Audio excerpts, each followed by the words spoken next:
আসন্ন বিধানসভা নির্বাচনে স্বরূপনগর বিধানসভা কেন্দ্রে রাজনৈতিক দলের প্রচার জমে উঠেছে। যে ছবি দেখছেন আপনারা নিউজ আজকে স্বরূপনগর পত্রিকার অনলাইনে। এখন শুনুন বিস্তারিত। আজ 17ই এপ্রিল, আগামী 29শে এপ্রিল স্বরূপনগর বিধানসভা কেন্দ্রে গণতন্ত্রের বড় উৎসব। এই উৎসবে অংশগ্রহণ করার জন্য ইতিমধ্যে প্রত্যেকটি রাজনৈতিক দল তারা জনসংযোগ শুরু করেছে। দলীয় নিয়মনীতি মেনেই শাসক দল থেকে শুরু করে বামফ্রন্ট, আইএসএফ জোট, জাতীয় কংগ্রেস, অন্যদিকে লড়াই শুরু করেছে ভারতীয় জনতা পার্টির প্রার্থীরাও। ঠিক এমনই একটি প্রচার আপনাদের সামনে তুলে ধরছি আজকের স্বরূপনগর এর ক্যামেরায়। আপনারা দেখছেন বিজেপির দলীয় প্রার্থী তারক সাহা তেপুল মির্জাপুর গ্রাম পঞ্চায়েত এলাকার একটি বুথে সংখ্যালঘু সম্প্রদায়কে নিয়ে রীতিমতো দুপুরে মধ্যাহ্নভোজনে মিলিত হয়েছে। নিজের হাতেই এলাকার সংখ্যালঘু মানুষদেরকে সাথে মিলেমিশে এক হয়ে খাদ্য পরিবেশনে হাত লাগিয়েছে।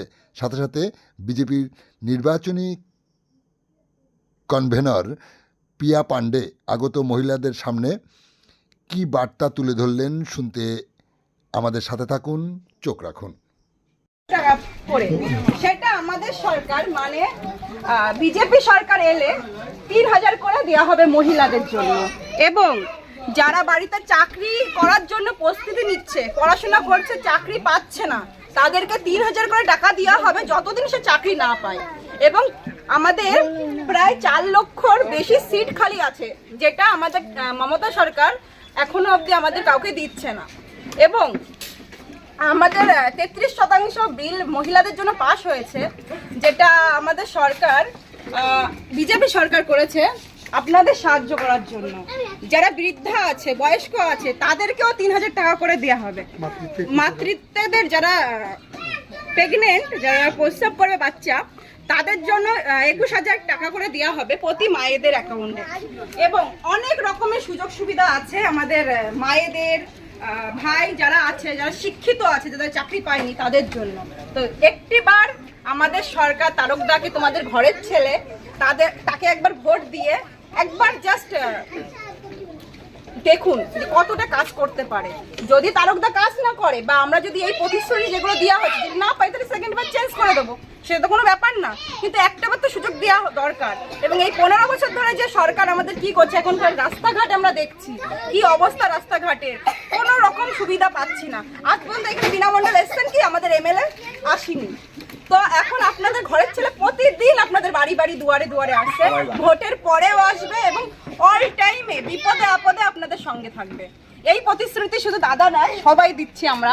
আর পাশেই তো বাড়ি মেয়ে আপনাদের পাশে, যখন খুশি দাদাকে ফোন করবেন, দাদার ফোন নাম্বার আছে। যখন খুশি রাত 2টো 3টে কোনো প্রবলেম হলে দাদা আপনাদের সঙ্গে সবসময়ের জন্য সর্বদাই থাকবে, ঠিক আছে?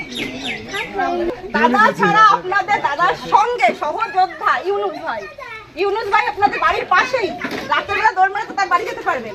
সে তো দাদার সৈনিক, এক কথা বলতে বিজেপি পার্টির সৈনিক ইউনুস ভাই।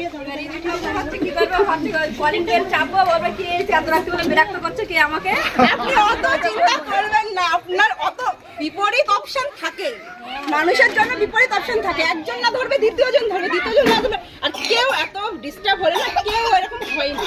হ্যাঁ, ইউনুস ভাই বলো কিছু, তোমার লোকদের তুমি কিছু বলো। আপনাদের মায়েদের এই সরকার আসার সঙ্গে সঙ্গে সামনে মানে একটা এপ্রিল চলছে, মে মাস থেকে প্রতিটা অ্যাকাউন্টে মহিলাদের 3000 টাকা করে দেওয়া হবে, যাদের হাত খরচার জন্য। সামনের মাস থেকে সরকার এক কথায় কিছু না বললে হয়, চিটিংবাজের সরকার নামে খ্যাত। তারা কয়লা বাড়ি, তারপরে রাস্তার ইট, এই যে দেখুন এখন আমাদের ইছামতির নদীর মাটিও খেয়ে ফেলেছে, ঠিক আছে? তাদের কাছে আপনি কি করে আশা করেন যে আপনার অ্যাকাউন্টে 1500 টাকা ঢুকবে? আপনি আশা করছেন কি করে যে এত কিছুর পরে সে যখন দিতে পারেন, তাহলে কি করে আপনি আশা করছেন? একবার সরকারকে তারপরে আপনি এই কথাটা বলবেন।